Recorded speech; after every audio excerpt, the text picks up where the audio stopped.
The next one is called as wireless LANs. In short, it is called as WLANs. This type of device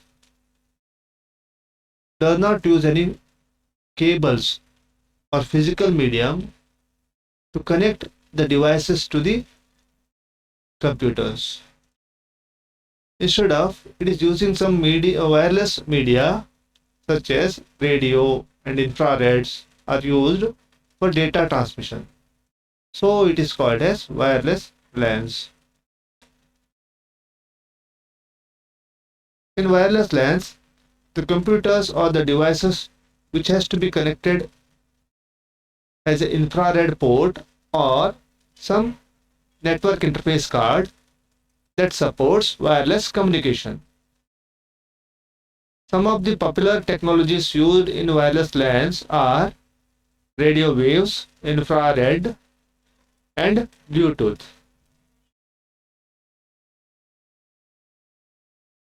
Here, the name given as wireless LAN because the devices are not connected by a cables. There is no any physical cable is connected between the device and the LAN, so it is called as wireless LAN.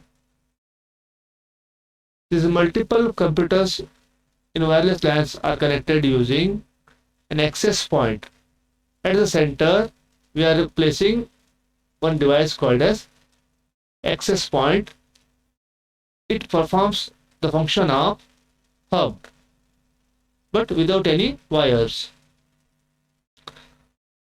The function of access point is typically perform. The function of access point is it performs some of the functions like receives the data frames from the computers and devices connected to it. Once it receives the data frames, it buffers the data frames and check for the integrity, means any data corruption occurs or not.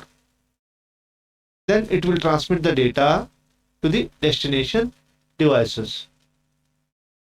This is the job of AP, that is access point.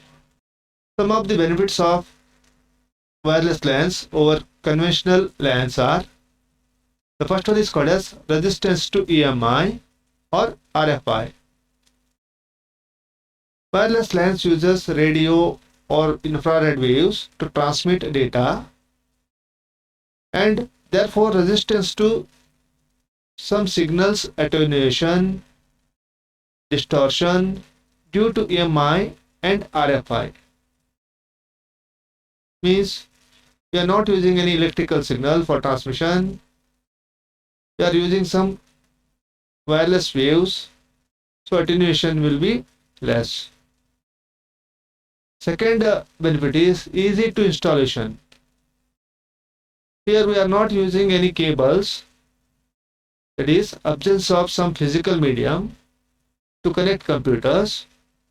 So it will reduce the time required for installation of LAN. The next one is called as mobility.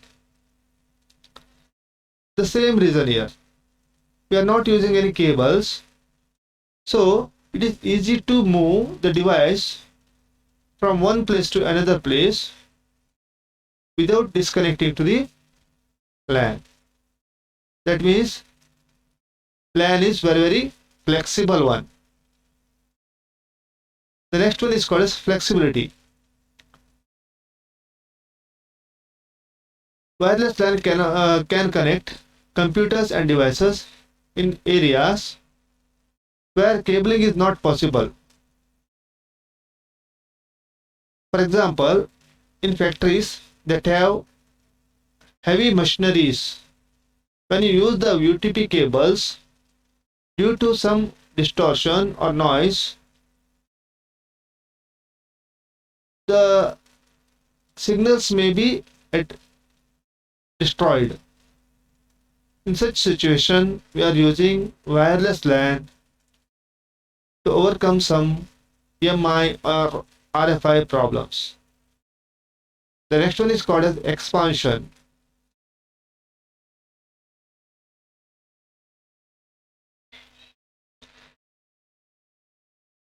A conventional LAN can be expanded with the help of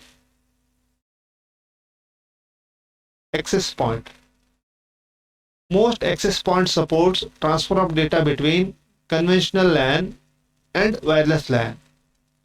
Therefore, LANs can be expanded to accommodate more computers without incurring any additional cabling cost. So one more advantage of wireless LAN is expansion. Some of the common uses of wireless LAN. The first one is called as home users. Most of the users are not comfortable when they are installing some LAN using cables. So wireless LAN provides an easy way to connect multiple devices and set up a very small home network. The, the second one is called as general access. The employees are generally traveling from one area to another, and the organizations need to access their corporate network from places such as airports, hotel, or auditorium hall. So most of the such buildings will provide wireless LANs to their computers to connect their computers to the wireless LAN. Next, WAN connectivity. Wireless technologies such as radio, infrared, and microwaves are popular options to connect LANs in situations where connectivity options such as leased line or ISDN are not available. That means whenever the computers are in remote area where cabling is not possible, we can use wireless LANs support.